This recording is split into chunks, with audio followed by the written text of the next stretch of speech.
আমি ভয় পাই যদি আমি বিজনেসটাতে সাকসেস না হই। আপনার মধ্যে যদি এই ভয় কাজ করে তাহলে মনে রাখবেন, ভয় কিন্তু আপনার এনিমি না, ইটস ইওর টিচার। আপনি ভয় পাচ্ছেন মানে আপনি এই বিজনেসটাকে গুরুত্ব দিচ্ছেন। আপনি এমন একটা কিছু করতে যাচ্ছেন যেটা আপনার লাইফে খুবই গুরুত্বপূর্ণ।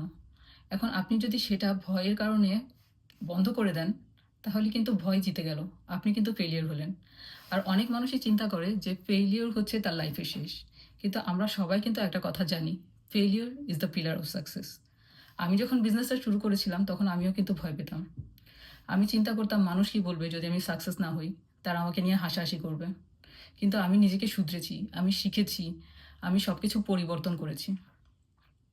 এখন দেখুন, অ্যাজ এ মেন্টর হিসেবে আমি অন্যদেরকে গাইড করছি তারা যাতে এই বিজনেসটাতে সফল হতে পারে। এখন আপনি চিন্তা করে দেখুন, আপনি কি ভয়কে জিততে দেবেন নাকি নিজে এগিয়ে যাবেন? ভয় আপনার লাইফে সবসময়ই থাকবে, কিন্তু সুযোগও থাকবে। So the decision is years.